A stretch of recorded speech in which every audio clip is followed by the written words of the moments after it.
Happy Tuesday. Happy Memorial Day weekend. We are back with episode Welcome. 47 of Mogul Moves Weekly. All right, so if you guys are just joining us for the first time, this is our twice a week live stream show. Well, when we can. Last week we only did we even do it last week? We did. I can't remember if we did two or We not. did one. I think we did so. one. We were quite busy, y'all, so we had to postpone. But this week, a lot happened over the weekend. It was a long weekend, as many of you know. This is Mogul Moves Weekly. It's our twice a week live stream show where we cover everything from box office buzz to the industry's biggest power plays and all things Mogul by MoviePass. I am your host, Luigi, and this is my co-host, Josh. Say what's up, Josh. Good to see everyone. All right, let's get into it. Oh, I'm going to do this.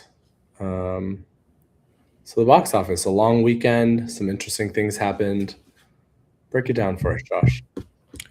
Yeah, once again, pretty nice weekend. We have 3-day and 4-day numbers. The 4-day numbers for Mandalorian are 100 million, so pretty strong. It did 81 million on the 3-day. That was by far the biggest release. Yeah, I don't know. It seems like it's getting kind of like middling reviews, so I guess we'll see how it holds up. But regardless of quality, there's obviously always a strong cohort ready to come out for any Star Wars movie. So pretty solid numbers. I think the other big story for weekend number 2 was Obsession. It has just been getting crazy hype. It did 23.9 million on the 3-day, which is plus 39% from week 1. So yeah, not only did it not drop off, it increased by a lot. Obviously it's getting a lot of buzz, and I feel like everyone I've heard talk about it has said they love it. So if you don't know, now you know. Yeah. I remember when it was TIFF last year, a lot of people were talking about it being a really amazing movie because I think it had premiered probably at TIFF. Mm-hmm. A really interesting fact is that but the budget for production was $750,000. Damn. So if this was a Mogul pick for you, you would have won a lot. Yeah, and I think it's been performing pretty well the last couple of weekends on Mogul. So yeah, this was definitely it's a great example of kind of what makes a winner in Mogul, or like what can set you apart is if you can kind of spot these kinds of movies and see that they're going to way overperform. Yeah. Pretty cool story there. There's an interesting formula though here, because I feel like similarly what we were talking about this morning, Sinners and even Weapons were kind of these like horror genre, but not quite horror, right? Like it's like it has the fan base of like maybe what a horror film might have, so like kind of a built-in audience or community, and then kind of just like a really interesting or really well told story. Yeah, like horror leaning thriller, or just like thriller with like more horrific elements. I almost think like Silence of the Lambs kind of classics, where it's like it's a proper story that is like leaning into like horrific elements. Yeah, so I don't know what that says about culture and society right now, but what was happening when Silence of the Lambs came out? We should look. We'll have to look it up. Yeah, Michael and Devil Wears Prada also holding over pretty nicely. They're down like 20-ish%. They did 26 million and 16 million respectively for the 4-day. Sheep Detectives is hanging around. I know my mom went and saw that with my sister's kid, and they really loved it. So I think like a nice little Memorial Day showing for that. It's kind of the only, like, I guess besides Mandalorian, it's kind of the only real like family movie in the mix. Another new release, Passenger, did pretty strong, 10.5 million. That's true horror, kind of like a buzzy trailer marketing campaign that seems to have done pretty well. Yeah, it's another horror movie doing well, especially out of season. Right. It's like I think horror just kind of continues to sink into the mainstream. There's not really like a season for horror anymore. Yeah, that's so true. Yeah, have you seen the trailer for this? Passenger? Yeah, I was like watching it through my fingers. Like it was so scary. Yeah, it's a great trailer. It's a good trailer. It's like basic. It's feels like a like almost like you're watching part of the movie. We must have watched it on here. Maybe I don't think we did actually. Maybe not. I must have seen it during trailers. Yeah, because I posted it on our social, but I don't think we watched it on here. Yeah, And then the one that's not on here is I Love Boosters. We did watch that trailer. Boots Riley, our boss, said he loved it. It was a little weird, which is, if you know what you're getting into, is probably exactly what you're looking for. So that one did 4.5 million, which is a nice little opening weekend as well. yeah, and shout out to Boots Riley, who does follow us on Instagram. So if you're watching, Boots, Yep. good job. We're Shout excited out. to watch your movie. I will say one thing to note is that Devil Wears Prada and even Michael are approaching 800 million globally. So it's pretty spectacular for like that time, like the beginning of May sort of movie. We don't really see that, and I know that Memorial Day we're a bit behind year over year. I guess last year Lilo and Stitch came out, That sounds right. and so that was like a $300 million weekend or something. And so I think we fell short of that, but I mean, given the month itself has been pretty incredible for movies, like I don't think we're losing out too much. We're not behind. I wonder where we are year to date. Actually, We've don't been on Michael. We've been tracking the Michael versus Bohemian Rhapsody. Yeah. It does look like Michael has passed up Bohemian, at least domestic, but Okay. not international. So like not overall. Michael's Yeah. at 321 domestic. Bohemian Rhapsody did 216.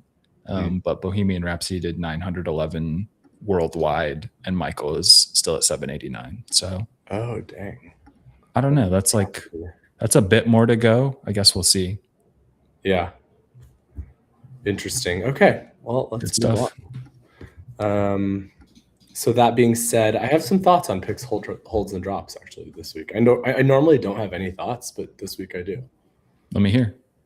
Well, I think that if you let's just theoretically, because the game is over, if you were holding, I think you would want to hold Grogu, Mandalorian, and Grogu, and even maybe Sheep Detectives, because there's really not any competition for it until Toy Story 5 comes out, and that's I think at the end of June.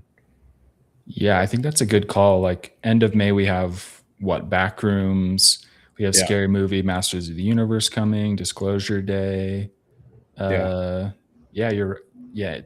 Story 5 was on June 19th. That's a good call. So like these family movies have tended to perform well in the system. So probably decent ones to hang on to in terms of holds. Any ideas on picks? I would definitely, if you haven't, I mean, I think coming up we have some big ones, but let's look at what else is on the slate for May. End of May, we have going wide is Backrooms, Backrooms. I think you got to pick Backrooms, right? Because it's like Backrooms.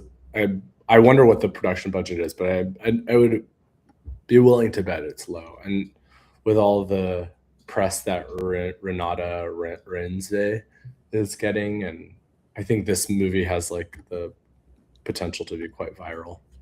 Yeah, I think so. We were talking last week. I think about the YouTube following. I think there's a lot of just like gamers, YouTube people who are probably excited to go see this. The other one coming out is Pressure, the one with Brendan Fraser. It's like a kind of war movie.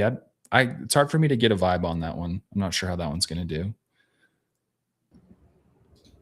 But definitely leaning towards Backrooms. And drops, I don't know. What is it time to drop? Maybe like Devil Wears Prada, Michael are probably starting to hit the end of their run. I think I would let go of Mortal Kombat at this point if I was still holding it. Yeah, that's probably right. And it's crazy. Super Mario Galaxy and Project Hail Mary both still in the top 10. Project Hail Mary number 10 this weekend. Yeah, that is wild. Like, guys, it's going to streaming soon. Just wait. No, I'm kidding. Watch both. Yeah, that is wild. How much did Project Hail Mary make this weekend? It did, 3 million still? yeah, 2.6. Jeez. That's wild. Yeah, the movies are. It feels like a nice little like comeback year for the movies. Yeah, I agree. It's exciting. Makes sense. All the writers' strikes, all that kind of just like we've already moved through a lot of it, so it's time. We're back. We're Yeah, back, there were baby. some years of drama. Yeah. All right, moving on. We our trending segment. If you guys didn't know, Cannes was last week, and a lot of interesting things came out of that, namely a winner. So the Palme d'Or is what is basically the grand prize of the Cannes Film Festival. This year, it went to a movie called Fjord, which is by a director named Christian Mungiu. Let's see what did he make? He looked so I looked him in this picture, for example, like he looks familiar to me. Oh, actually, I don't really know any of these. Oh, Traffic. Okay. Okay. Tales of a Golden Age. Beyond the Hills. Yeah, I don't really know. I know Traffic, obviously. I think the other ones I don't really know. Interesting. Okay. So they won. We have a picture of Renata Renvi. I'm so bad at pronouncing her name. I'm gonna get it right one day. Smoking a cigarette while holding the Palme d'Or. I mean, is there anything more chic than that? Is it like tradition to smoke a cigarette? She does look nice. I don't think so. I've never seen it before. I think she was just like, I'm gonna smoke a cigarette. Like she's a smoker, and she's like, I'm celebrating, and she did that by smoking a cigarette. There's a couple pictures of her doing that. Also in that movie is Sebastian Stan, who in a Cannes interview was like fully just railing on Donald Trump. It was pretty funny. I almost put it in the stream, but I was like, whatever. I don't really care enough. He doesn't need any more publicity. No, he doesn't. So that was interesting. Next up, from Cannes, we have Jonathan Bailey and Natalie Portman are in a movie called Pumping Black, which was bought by Amazon for $20 million. Amazon MGM purchased this for $20 million. It's apparently about hold on. I had it here somewhere. It's about a cyclist. Huh. It's kind of a cyclist thriller. That is like, once again, kind of back to that formula. It feels like take any story idea and then kind of turn it like thriller-ish. There's a huge appetite for that right now. Yeah, I mean, Fjord is similarly kind of a thriller as well. It's about like a conservative Christian like couple. Yeah. Let me just see if I can find it really quick. Immigrant Romanian family living in Norway is subject to an investigation, faces the scrutiny of the local judicial system. Like, it's kind of in that vein too, like just like kind of sad movies, sad or scary movies. So I'm interested in this one. The other one that obviously gained a lot of traction and press was Jordan Firstman's movie, which actually looks like a really good time. I looked at the first look on Variety this morning, and it's a movie about a club kid, basically. It's called Club Kid. Oh, yeah. And he made $17 million. I mean, he started off on TikTok, so that's kind of another like sort of winning formula there. It sounds like these like creators that are pivoting or making the transition from like being social media, like they have a social media community, into like filmmakers or people that are writing TV. I think of like Benny Drama writing that show Overcompensating, the A24 bot. Like, it's pretty amazing. Yeah, it's a group of people who I think maybe have a better grasp on what a younger generation or just a current generation is interested in content-wise, but they're not necessarily without like a lot of creativity. So yeah, it seems like some of them are really able to like bridge that gap and kind of meld those two worlds in I mean, I think a good way. It seems like a lot of these movies are doing well, and they're also making a lot of money, which is Right. nice to see, kind of like getting outside of the traditional filmmaking structure. Totally. Another thing worth flagging next up is that Penelope Cruz got a nearly 20-minute, actually about a 20-minute standing ovation at Cannes. The Cannes standing ovation is like a thing, and like everyone gets one. But now we've moved into like how How long long? the ovation is going to be. And this one, Penelope Cruz got a 20-minute standing ovation for a movie called La Bola Negra. For context, the all-time record like for standing ovation is 22 minutes, and that was for Labyrinth. She was 2 minutes away from breaking. Damn. People's hands are probably got tired. I wonder if there's any Kalshi bets on that.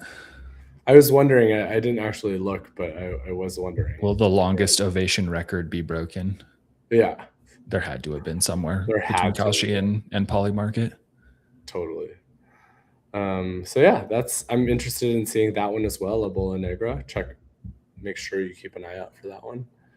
And this last little piece of news, we already covered this actually. Michael is nearing 800 million, and The Devil Wears Prada hit 800 million globally. And Devil Wears Prada made 200 million domestically, and then it looks like 600 million was made globally. It was pretty amazing. Yeah. Yeah, the Disney poll. The power of an IP. Yep. This is an old leaderboard, but just so you guys know, if you're watching it and you are a player of the Mogul game, we will be making an announcement for distribution of the prizes very shortly, within the next week or so. So keep an eye on your email for that. And also keep an eye out for information about season 2, because that's coming shortly. I mean, Josh is closer to the project than I am, but it's incoming. Yeah, it's exciting stuff. I think there's a lot of new things in motion. I think there's a lot we've learned from season 1, what you guys have liked and not liked, and what's worked and what hasn't worked. So yeah, keep an eye out. It should be fun. And if you haven't yet, you can go to mogulgame.moviepass.com. You can check out, you can't play anymore now that the season is over, but you can check out how the game is formatted. It will change quite a bit for season 2, but it's kind of good to know. Just get your feet wet. And we will see you on Thursday. Bye.